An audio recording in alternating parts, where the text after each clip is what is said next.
आखिर कब तक वो लालटेन अर्जुन के जैसे कितने लड़कों की जिंदगी बर्बाद करेगी। ऐसा क्या हुआ होगा उस अर्जुन के साथ।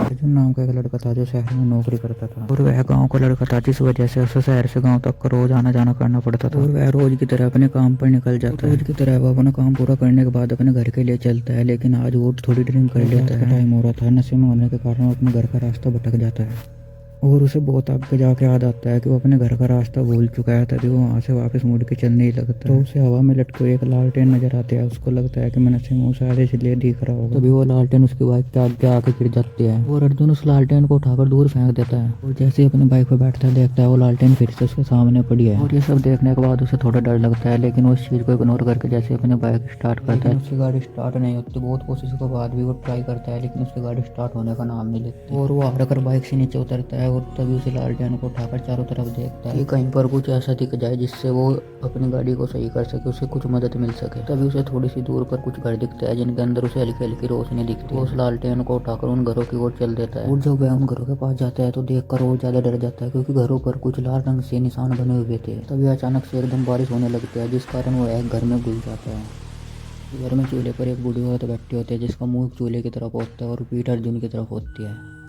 और वो औरत उस अर्जुन को बोलती है कि बहुत देर कर दी तुमने आने में। ये सुनकर अर्जुन बहुत हैरान हो जाता है। अर्जुन उससे पूछता है कि आपको कैसे पता कि मैं आने वाला हूँ। और वो औरत बोल पड़ती है कि ये लालटेन भी तुम्हारी नहीं है और मुझे सब कुछ पता है। इस लालटेन को जहाँ खड़े हो वहीं पर रख दो। अर्जुन बोलता है कि मैंने ये लालटेन फेंकने की बहुत कोशिश की, लेकिन ये बार बार मेरे सामने आके गिर रही थी। अभी बुढ़िया हंसने लगती है और उसको बोलती है कि अब की बार तुम्हारी बारी है, उसने तुमको चुना है। उस बुढ़िया से पूछता है कि कैसी बारी और किसने मुझे चुना है। तो बताती है कि किसको नाम का एक लड़का था जो अपने घर से रात को लड़कर वो लालटेन उठाकर भाग जाता है, लेकिन वो कभी वापस नहीं आता। उसके जाने के बाद सबको पर लालटेन दिखनी शुरू होती है और अब ये लालटेन तुम्हारे हाथों में थी, मतलब तुम्हारे साथ कुछ बुरा होने वाला है। ये सब बोलकर बुढ़िया बहुत जोर जोर से हंसने लगती है। हंसने के बाद वो अचानक से अपना मुंह अर्जुन की तरफ करता है, जिसे देखकर अर्जुन पसीना पसीना हो जाता है। उसकी आंखें पूरी तरह से काली और मुंह पर जुटे जुटे हुए रहते हैं और वह फिर से हंसना शुरू कर देती है। देखकर अर्जुन वहाँ से लालटेन उठाकर बाहर भागने लगता है। निकलने के बाद वो जैसे ही भागता है तो उसे अजीब तरह की आवाज़ आने लगता है, किसी बच्चे के रोने की आवाज़ तो किसी के हंसने की आवाज़। अर्जुन भागता भागता जंगल के रास्ते चला जाता है और जहाँ जंगल के बीच में पहुंचने के बाद उसको एक बच्चे की परछाई दिखती है, जो और कोई नहीं सिर्फ किशोर ही था। जिसे देखने के बाद अर्जुन की हवा बिल्कुल टाइट हो जाती है और वहाँ से वो अपनी जी जान लगा के पूरी तेज भागता है और वो आखिर में एक चट्टान के पास चला जाता है। और जो लालटेन होते हैं जो उसने हाथ में पकड़ी थी उसको खाई में फेंक देता है, तभी उसको एक काली परछाई से देखकर अर्जुन बेहोश हो जाता है और वहीं पर गिर जाता है।